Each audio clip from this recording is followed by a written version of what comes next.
The millionaire stood completely paralyzed as his ex-wife walked out of the maternity ward, clutching identical twin boys, clones of him. This impossible sight unleashed a flood of intense emotions and secrets from the past that threatened to change his life forever. Hello, viewers. Thank you for being here. Hit that like button and tell us in the comments what you think of the story and what city you're watching from now. Let's continue with the story. Chapter 1. The Project and the Past. The reflection of the setting sun painted the windows of St. Clair's Hospital gold, nestled in the heart of San Francisco. From the 30th floor of his construction site, Marcus Thorn surveyed the city sprawling to the horizon, where the Golden Gate Bridge seemed to bless his latest project. At 42, he had built an empire in construction. But this specific renovation represented something different, a chance to leave a true legacy. Adjusting the navy tie over his impeccably white shirt, he checked the blueprints on his tablet.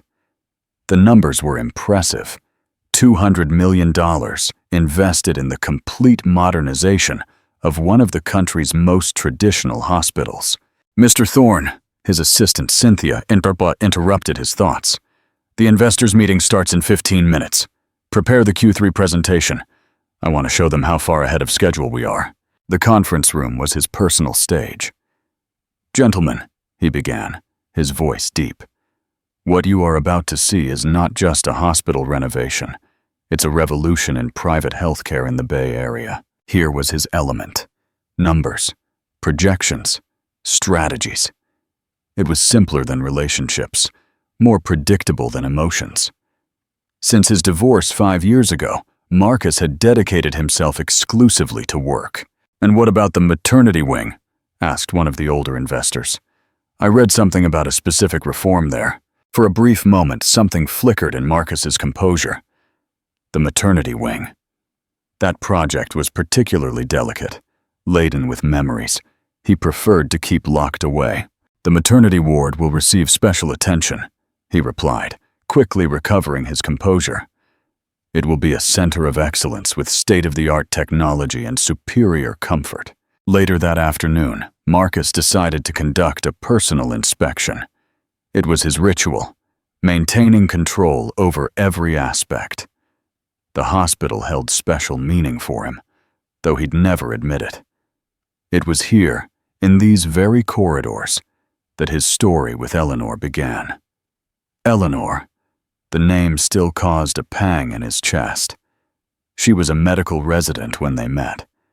The romance was intense, but the marriage didn't survive the pressure of their careers and successive, failed attempts to have children. Marcus shook his head, pushing the memories away. He had work to do. What he didn't know was that fate had prepared a surprise no amount of meticulous planning could foresee. A surprise awaiting him in the very wing that brought him the most painful memories, the maternity ward. Chapter 2. The Twins and the Frozen Moment. The next morning promised to be like any other. Marcus arrived early in his sharply cut gray suit. Good morning, Mr. Thorn, said Dr. Maria, the hospital administrator. We have some issues with the new pediatric wing that need your attention. We can discuss it over coffee. First, I want to inspect the maternity wing. Construction on the surgical center should have started yesterday.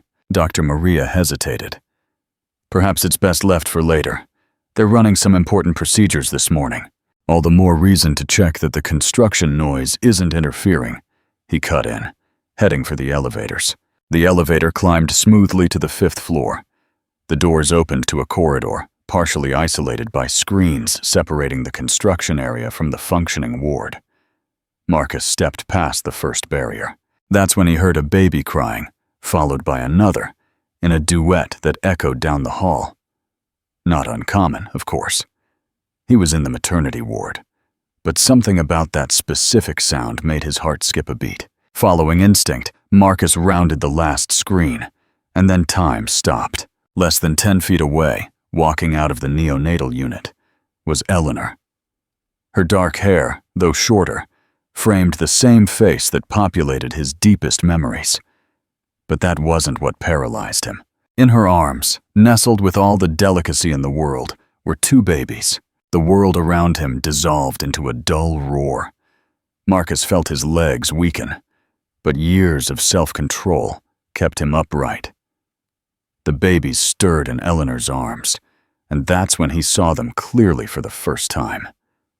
The initial shock turned into something deeper, more visceral.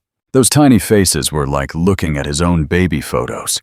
The same eyes, the same nose shape, even the way one of them frowned. It was a miniature copy of his own expression. Eleanor saw him too. Their eyes met, and 5 years of distance dissolved in a second.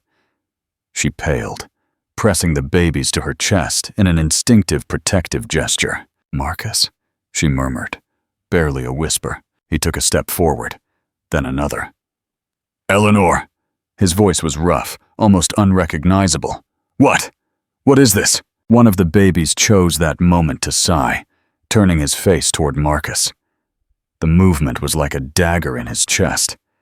It was impossible to deny the resemblance, impossible to ignore the implications. "I can explain," Eleanor began, but a nurse interrupted. "Dr. Vance, we need you in the emergency room." Eleanor hesitated, looking from the babies to him. "We need to talk," she said finally, her voice firm despite the tension. "But not here, not now." Before he could answer, she was moving away, the babies safe in her arms, leaving behind a storm of unanswered questions. Marcus remained motionless, a single question echoing in his mind. How was this possible? Viewers, if you were Marcus Thorn, seeing the face of your past and the undeniable proof of a secret family, what is the first question you would demand an answer to? Comment below. Truth or denial? Chapter 3. The Frozen Embryos. The meeting with the contractors dragged on like an eternity. Marcus couldn't concentrate. After the meeting, he retreated to his temporary office. "I brought your coffee," Cynthia said, entering with a steaming cup. "And some information you might want to see." "What kind of information?" "About Dr. Eleanor Vance." Cynthia hesitated. "I thought you'd like to know she became head of the pediatric department 2 years ago, and she's also leading the hospital's social project, offering free treatment to underprivileged children." A bitter smile formed on Marcus's lips. Of course Eleanor was involved in social projects. That was one of the things that attracted him, and also one of the reasons for their conflicts. "There's one more thing," Cynthia continued cautiously. "She filed for maternity leave 4 months ago, but returned to work ahead of schedule. 4 months. The babies looked barely older than that. "Cynthia, I need you to—" "I already scheduled a time with Dr. Paul, the hospital director," she interrupted, anticipating his request. "He can see you in half an hour." Dr. Paul's office maintained a traditional atmosphere. "Marcus," he greeted him, "I confess I expected your visit sooner or later." "Then you knew." Marcus's voice was controlled but tense. "You knew about the babies?" "That is a conversation you need to have with Eleanor," the director replied diplomatically. "But yes, I believe you have much to discuss." They were interrupted by Eleanor's voice in the hall. "We cannot simply ignore the community's needs. This hospital has a social commitment." Marcus approached the door and opened it silently. Eleanor was confronting a group of executives. She hadn't changed. She was still fighting for her convictions with the same passion. "Excuse me, gentlemen," Marcus announced, stepping out. "I believe we can find a middle ground here." The look Eleanor gave him was complex. Surprise, distrust, and something else he couldn't decipher. "Marcus," she said, her voice softer. "Can we talk now?" "More than anything," he replied, feeling the weight of those words. "Yes, I think it's more than time." They found a quiet corner in the hospital cafe. "The twins are with my mother now," Eleanor began, nervously drumming her fingers on the table. "Why didn't you tell me, Eleanor?" She took a deep breath. "Do you remember our last IVF attempt?" "How could I forget? 2 months after our separation, the clinic called me. Some embryos had survived and were frozen. They needed a decision. Marcus felt his heart skip a beat. And you decided. It wasn't an easy decision. Her eyes welled up. I tried to find you, but you were out of the country, in Dubai, closing that huge project. I sent emails, left messages with your assistant. Marcus, I had a deadline. It was our last chance, Marcus. Our last chance to have the children we always dreamed of. Marcus closed his eyes, feeling the weight of the revelation. So you went ahead alone. I didn't expect it to work, she admitted. The chances were minimal. When I found out I was pregnant with twins, it was a miracle, but it was also terrifying. I knew I needed to tell you. But how? How do you explain something like that after so long? You could have tried harder, he said, a touch of bitterness in his voice. As you tried harder in our marriage, Eleanor countered, years of hurt surfacing. You shut down, Marcus. You turned our pain into projects and numbers. When was the last time we truly talked before the separation? Gabriel and Lucas, Eleanor said softly, pulling out her phone and showing a photo of the babies. Those are their names. Marcus looked at the screen, an overwhelming emotion washing over him. They're healthy? Perfectly. A genuine smile lit up Eleanor's face. Gabriel is calmer, observant. Lucas is the restless one, can't sit still for a minute, just like you when you're excited about a new project. The comparison made something break inside Marcus. Tears he hadn't known he was holding began to stream down his face. I'm not asking for anything, she said gently. I don't expect you to change your life or take on responsibilities you don't want. But they are your sons, Marcus, and they deserve at least the chance to know their father.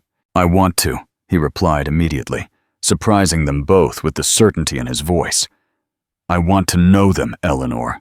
I want to be part of their lives. Chapter 4. The Reordering of Priorities. Back in his office, Marcus stared at the photo of the twins Eleanor had sent him, Gabriel and Lucas, his sons. Mr. Thorn, Cynthia knocked softly. The construction crew is waiting for your approval for the modifications to the pediatric wing project. Cynthia, I'm going to do something different today. He stood up, putting his phone in his pocket. Tell them I'll need more time to review the changes. And please, cancel my commitments for tomorrow morning. Almost all commitments. Yes, I have an important meeting with 2 people who can't wait. The next morning, Marcus waited in the hospital's inner garden. The sound of children's laughter made his heart race. He saw Eleanor approaching, pushing a double stroller. Hi, she said softly. I hope it's not too early. Marcus's eyes were fixed on the babies. May I? He asked, his voice shaking. May I come closer? He knelt beside the stroller. Hi, little ones, he murmured, his voice softer than he ever thought possible. I am your dad. Lucas immediately reached his little hands toward him, letting out an excited gurgle. Gabriel tilted his head, a small smile forming on his lips. Eleanor took Lucas first. Just support his head. That's right. The weight of the baby in his arms was both terrifying and marvelous. Lucas immediately grabbed his tie, pulling it with surprising strength. The gesture made Marcus laugh, a sound he hadn't heard in a long time. Gabriel settled into his other arm. Marcus felt something warm and wet on his face and realized he was crying. They're perfect, he whispered. They are, Eleanor agreed, her own voice choked. And they deserve to have you in their lives, Marcus. The real you, not just the successful businessman. At that moment, sitting on a garden bench with a baby in each arm, Marcus felt all his priorities shift. The millions in contracts, it all seemed small compared to the miracle he held close. I need to learn everything, he said, looking up at Eleanor. How to feed, change diapers, recognize when they're sleepy or hungry. You'll learn, she smiled. Day by day, like all of us. I think we also need to talk about the hospital, he said after a moment. About finding a balance between modernization and social responsibility. You're serious? Eleanor looked at him with surprise. I've never been more serious.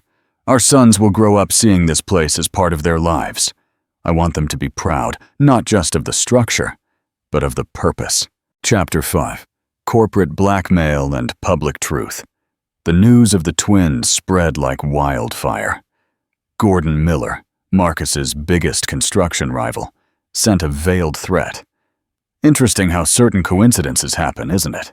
The board is questioning the changes you proposed, specifically the expansion of the pediatric wing and the new social treatment center, Cynthia warned. Let them question, Marcus replied firmly. The numbers make sense, Cynthia. The changes I'm proposing aren't just good for the hospital. They're good for everyone. That afternoon, Marcus was at the twins' first pediatric checkup. The pediatrician, Dr. Hayes, commented, "They are very clever, and they have a very strong bond, typical of twins. Dr. Vance has spoken highly of you." As they left, they were ambushed by journalists. Flashes fired. Questions about their relationship and the hospital project flew. "Gordon Miller," Marcus hissed, his jaw tight. "He must have leaked the information to the press. He's trying to suggest my decisions are personal, not professional." "And aren't they?" Eleanor asked softly. "They are both," he admitted, holding Lucas close. "Seeing you work here, understanding the importance of what you do, it changed my perspective. But the changes I proposed make sense, Eleanor. They are sustainable. They are necessary." "I know," she smiled. "That's why I always believed in you, even when you didn't believe in yourself." Marcus felt his heart leap. Before he could respond, his phone vibrated. An urgent message from the board. "Go," Eleanor said. "We understand. Just don't take too long to come back, okay?" Chapter 6. The Unanimous Vote. The board meeting was silent after Marcus finished his presentation. "Impressive, Thorn," said Albert Stevens, the oldest board member. "But we cannot ignore the rumors. The Wall Street Chronicle published a piece this morning. Corporate empire or family dynasty. The interests behind St. Clair's $1 million renovation. The rumors are true," Marcus said, stunning them all. "My perspective changed after I met my sons. It changed because I finally saw what was always right in front of us. A hospital isn't just an investment. It's a social asset." Across town, Eleanor faced her own emergency meeting. Gordon Miller was giving a live interview, spreading false concern. "It's a delicate situation," he was saying. "We must question to what extent personal interests are compromising a project of public interest." Marcus burst into the room, coat over his shoulder. "Eleanor," he called. "We need to talk now." They took refuge in a small lounge. "Gordon thinks he can destroy us with this," Marcus said, a determined glint in his eyes. "But he made a crucial mistake. He underestimated all of us." Marcus pulled a flash drive from his pocket. "I spent the whole night reviewing every project he's done. Our hybrid hospital model, combining excellence with social responsibility, isn't just viable. It's the future." "But the board just approved the project," he interrupted, his eyes shining. "Unanimously. They finally understood what you always knew, that doing the right thing can also be the smartest business path. Let's go get the twins," he suggested, holding out his hand. "I think they need to know their parents won't give up without a fight." Chapter 7. The Co-Parenting Collective. The St. Clair's auditorium was packed for the press conference. Marcus and Eleanor faced the cameras. "Yes, my perspective changed when I discovered I was a father," Marcus admitted. "It changed because I finally understood that our legacy is not just measured in numbers, but in the impact we have on people's lives." Eleanor presented data proving the new hybrid model was both sustainable and effective. "And about Gordon Miller's accusations?" a journalist asked. Marcus smiled, pulling out a folder. "Documents show a pattern in Mr. Miller's projects. 3 hospitals that started as social institutions and ended as high-luxury private clinics. The real question is, who is trying to profit from the health of the most vulnerable?" At that moment, Mrs. Vance, Eleanor's mother, entered, pushing the stroller with the twins. "These are Gabrielle and Lucas," Eleanor announced, her voice choked with emotion.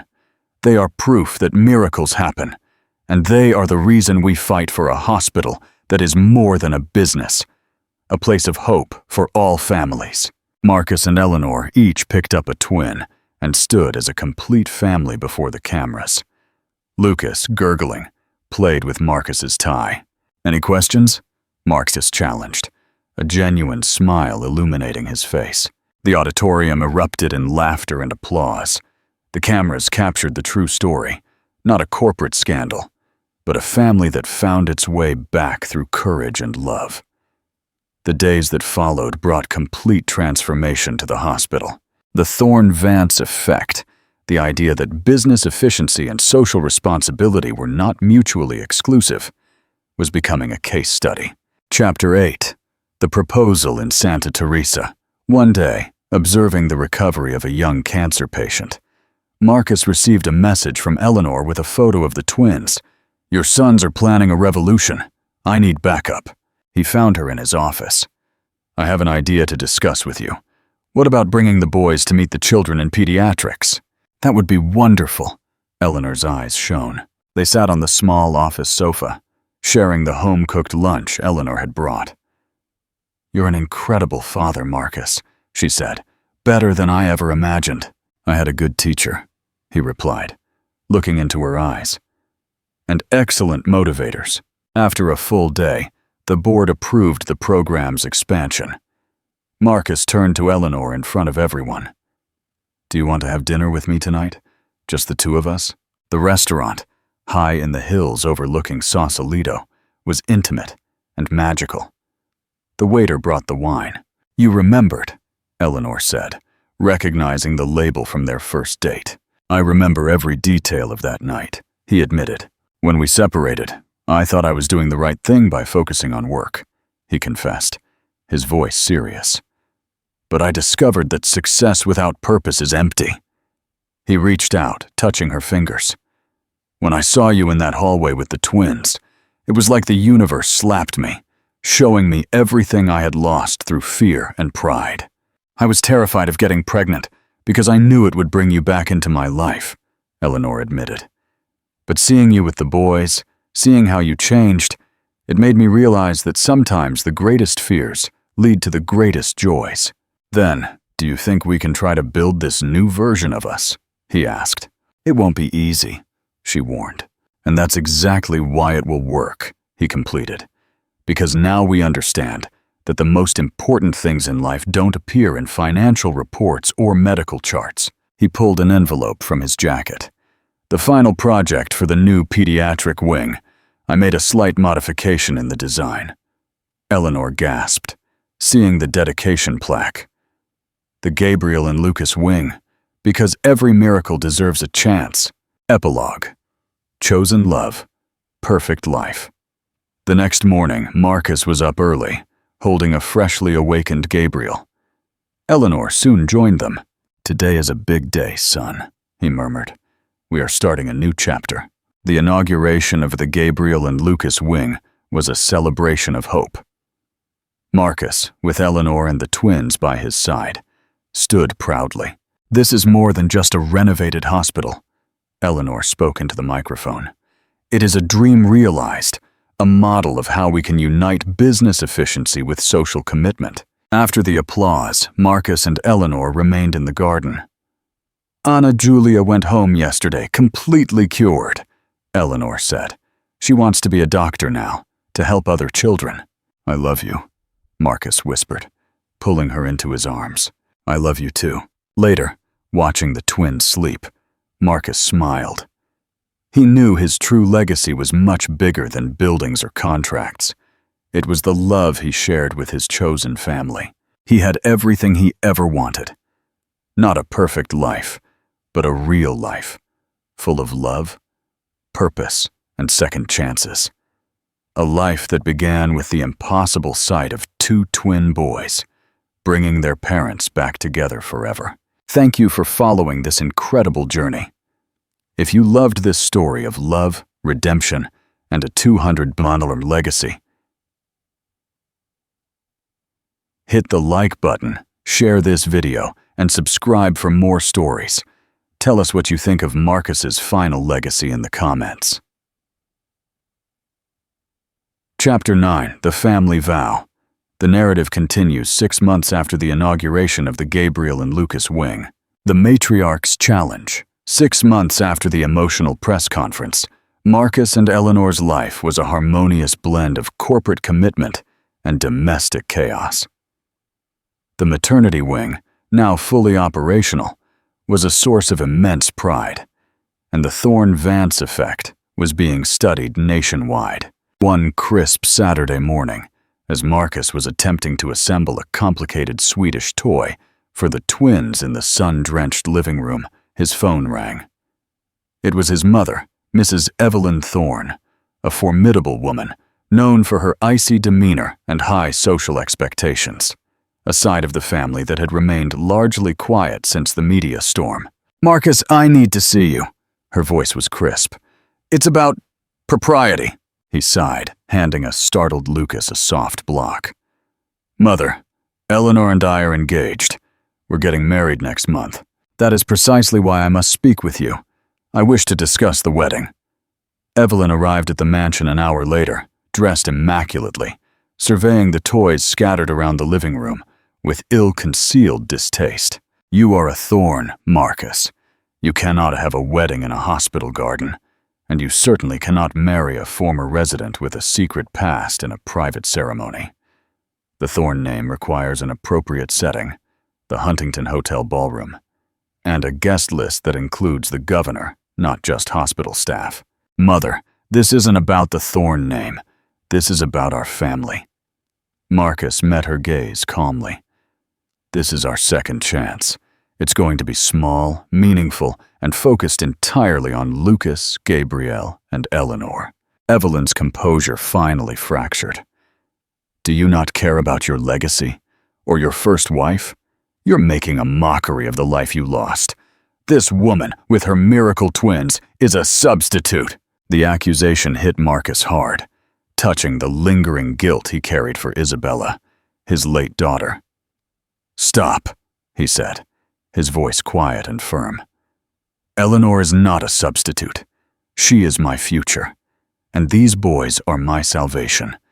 If you cannot attend a ceremony that honors the real, complex, messy truth of my life, then you don't need to come." Evelyn looked at him, then at the twins, who were happily dismantling the toy he'd spent 30 minutes building. She saw a man she hadn't seen since before Isabella died, a man who was finally, genuinely happy. After a moment of heavy silence, she simply nodded, defeated. "Very well, Marcus. Send me the details for the small ceremony."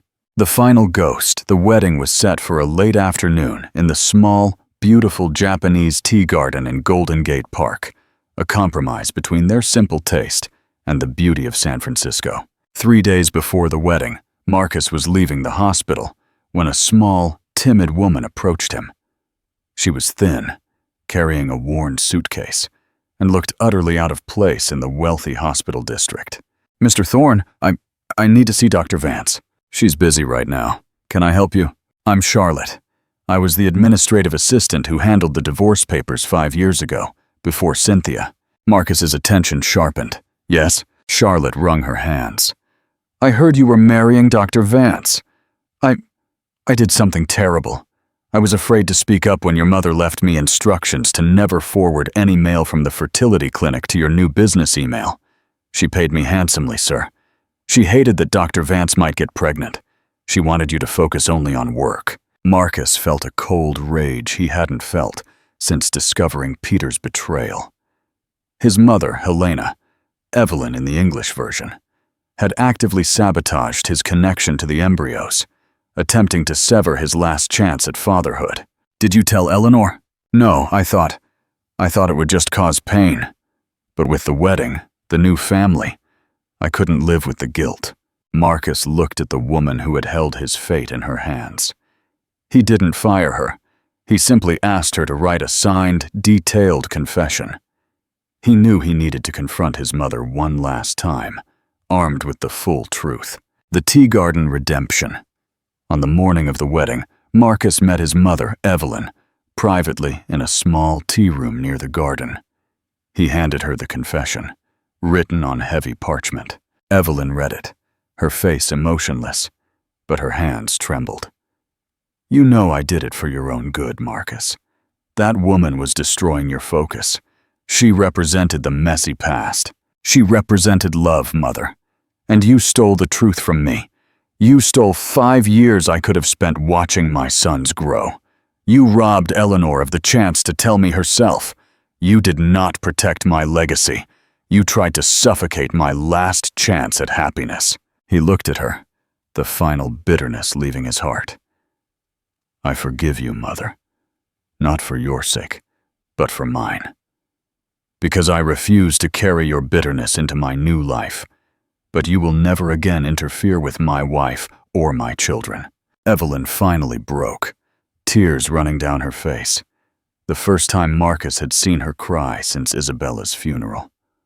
"I was afraid, Marcus, afraid that if you looked forward, you would forget what we lost. We honor what we lost by loving what we have," he said, taking her hand. "Come to the wedding, Mother. Come and witness what a real chosen family looks like." The vows of choice, the ceremony was intimate, simple, and perfect. Lucas and Gabriel, now toddling and holding a ring pillow that was comically oversized, walked down the aisle with Mrs. Vance. As Marcus watched Eleanor approach, radiant in a silk dress, holding hands with her mother, he realized he wasn't just gaining a wife. He was embracing a whole, imperfect, beautiful life. In their vows, they spoke of their journey. Eleanor, looking into his eyes, promised, "I promise to always be honest, even when the truth is terrifying. I promise to be your partner, not just in business and the hospital, but in the glorious, messy chaos of raising our boys. I choose you, Marcus. Every day, I choose you." Marcus, fighting back tears, vowed, "You walked back into my life, holding the proof of my greatest mistake and my greatest miracle. I promise to never take your courage for granted. I promise to be present, to be kind, and to redefine success by the size of the smiles in our home. I vow to use the power I have not for profit, but for purpose, for our family, and for the families we serve at the Gabriel and Lucas wing. I choose you, Eleanor, forever." When they were pronounced husband and wife, the applause was heartfelt. Lucas and Gabriel, sensing the joy, ran up to their parents, demanding to be held. Marcus lifted Lucas in one arm and kissed Eleanor, the true foundation of his empire finally secured. Final epilogue, the full circle. 5 years later, the Gabriel and Lucas wing was a national model for humanitarian healthcare. Marcus and Eleanor often brought their sons to the hospital's therapeutic garden. One afternoon, sitting under the sun, a clean-shaven, healthy Gordon Miller, once Marcus's rival, approached them. He was volunteering at the hospital, part of his community service after the revelations of his corporate fraud. "Marcus, Eleanor," he said, his voice humbled. "The hospital is magnificent, truly magnificent." "Thank you, Gordon," Marcus replied simply. "I still remember that headline." Gordon mused. "Corporate empire or family dynasty. You proved that they are the same thing. You taught me what real legacy is. It's not about the money you acquire, it's about the lives you heal." Marcus looked at Eleanor, then at his sons, who were chasing butterflies. He knew the $200 million renovation was just concrete. The real fortune was the life he had built, chosen, and cherished. Thank you for joining the journey. If this story of love, forgiveness, and the power of family resonated with you, please hit the like button, share this epic conclusion, and subscribe. Tell us your favorite moment of Marcus's redemption in the comments below. Ultimate epilogue, the Garden of Legacy. 5 years after the wedding, Gabriel and Lucas are now 7 years old. The grandchildren's effect. 5 years had passed since Marcus Thorn and Dr. Eleanor Vance renewed their vows. The boys, Gabriel and Lucas, were now energetic, brilliant 7-year-olds. The Thorn-Vance effect had become a Harvard Business School case study on ethical leadership. The biggest transformation, surprisingly, was in Evelyn Thorn. The icy matriarch had fully thawed under the relentless warmth of her 2 grandsons. She still maintained her impeccably high standards, but they were now channeled into hosting lavish, yet intimate, Sunday brunches and tutoring the boys in etiquette, a skill they hilariously applied to their discussions on pediatric surgical procedures. Evelyn often visited the mansion, no longer inspecting it for propriety, but often bringing small, thoughtful gifts. "Marcus," she said one afternoon, watching Lucas meticulously arrange his building blocks, while Gabriel passionately explained the principles of hydraulics to him. "I see myself in Lucas, the strategist, but Gabriel, he is all Eleanor, the empathy, the fire."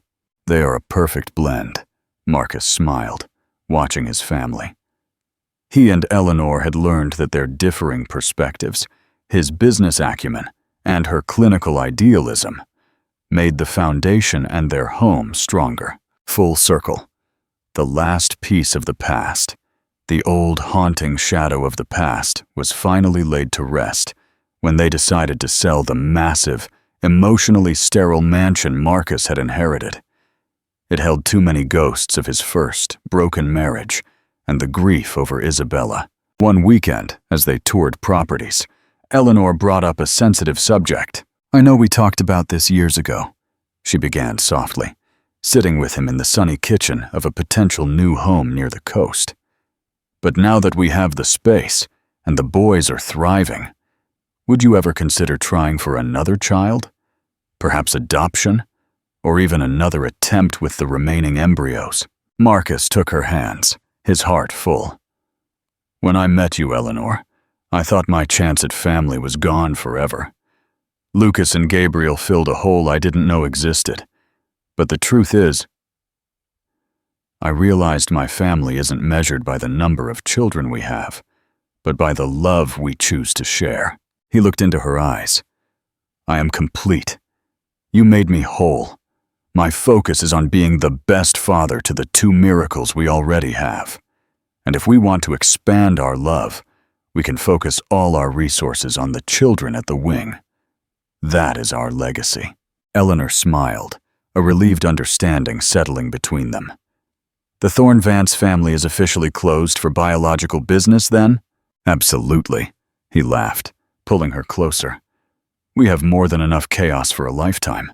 A new definition of worth. On their 10th wedding anniversary, Marcus and Eleanor stood on the rooftop garden of the Gabriel and Lucas wing, looking out over the sparkling city. Below them, a new Thorn Family Foundation community center for single mothers and children was under construction, a direct homage to Eleanor's initial struggles and Marcus's redemption. Marcus, now a renowned figure in ethical investment, gave a final reflection to Eleanor. 10 years ago, I measured my worth by the total value of the projects I controlled. Now, he leaned in, his voice deep with emotion, I measure my worth by the value of the quiet minutes I spend with you, the quality of the laugh lines around your eyes, and the sound of my sons calling me Dad. Eleanor placed her hand over his heart. And I measure my worth by the man you became, Marcus.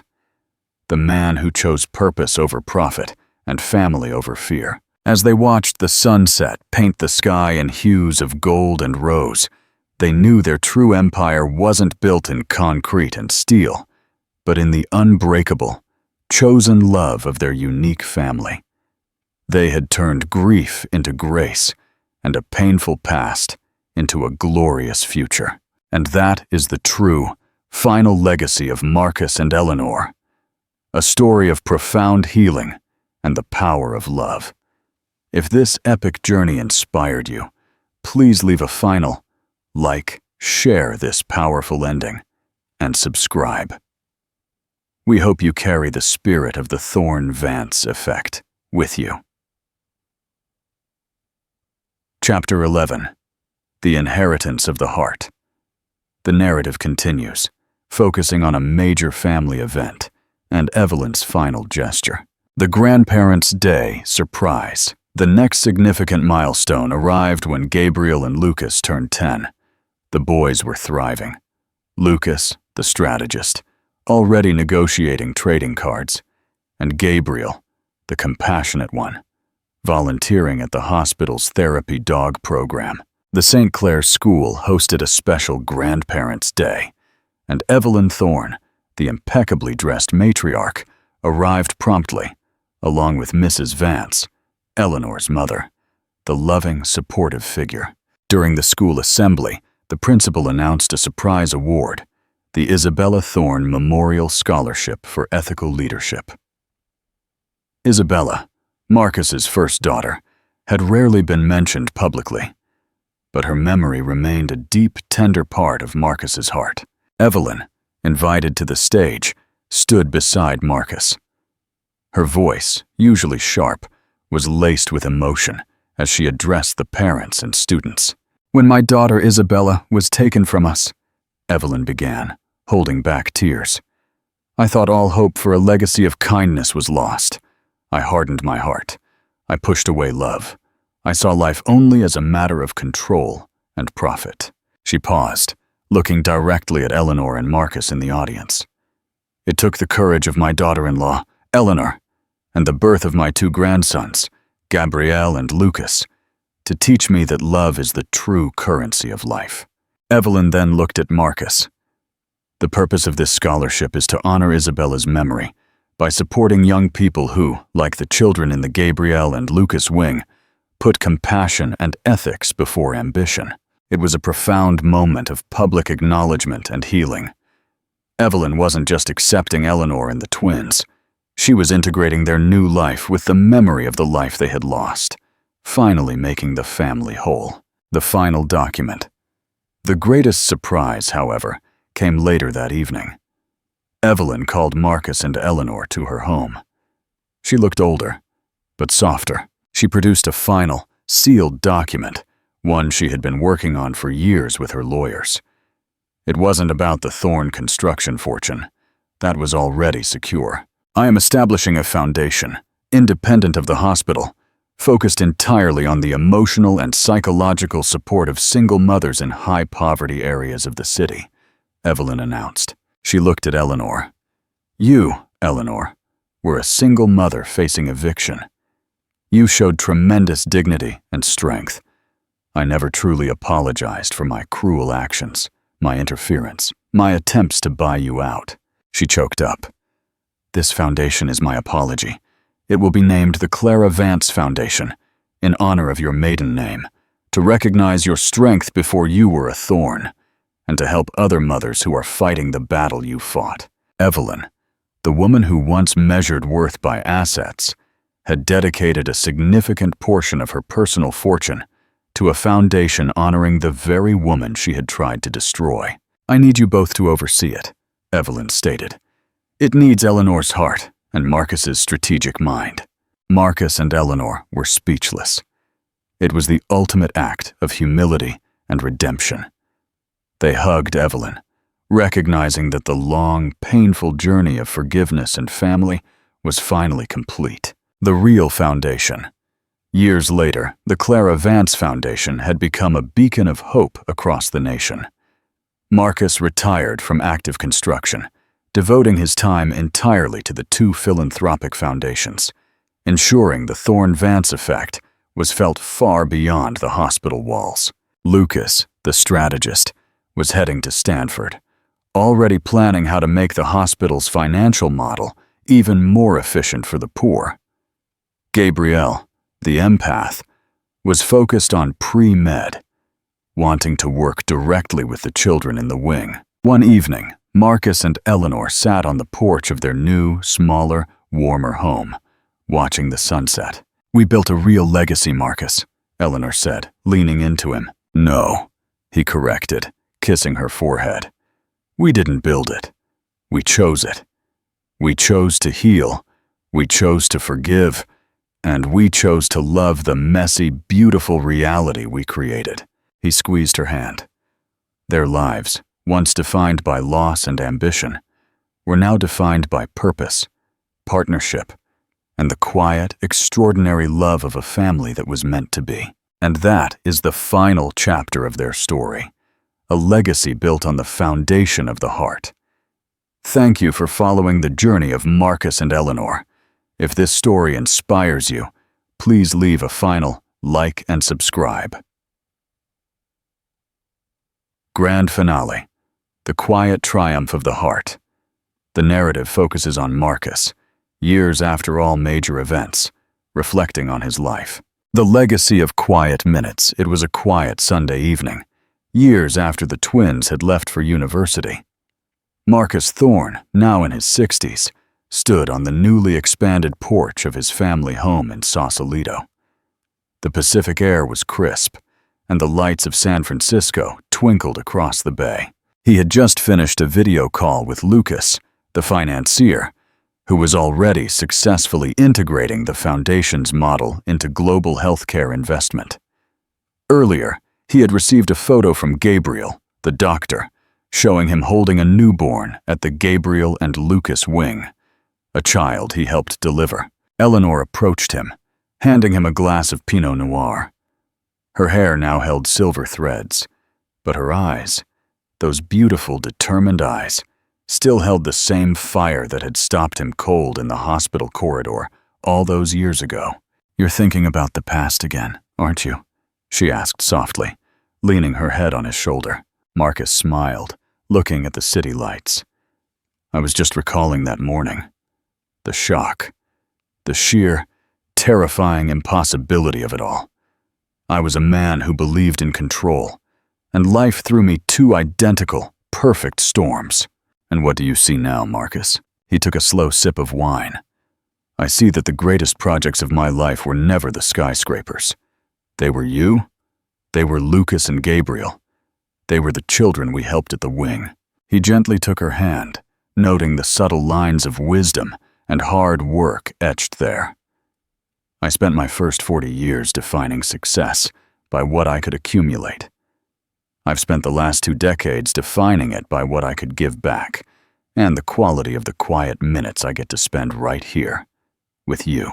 "You are a great man, Marcus Thorn." "No," he corrected, turning to face her fully, his voice full of profound humility. "I was once a broken man who was given an impossible gift. I am only great because I was finally brave enough to choose that gift." He looked toward the bay, where the fog was slowly rolling in, a reminder that life was still unpredictable, still messy. But now, it was beautiful. "Our legacy," he whispered, pulling her close, "isn't the name on the hospital. It's the sound of the children's laughter.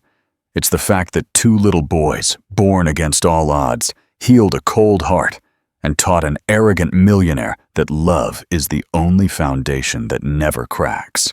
And there, under the quiet stars of San Francisco, the man who had lost everything and gained the world finally found the perfect peace. Thank you for joining us on this incredible, complete journey of love, redemption, and legacy. If this story has resonated with you, please carry the Thorn-Vance effect in your heart.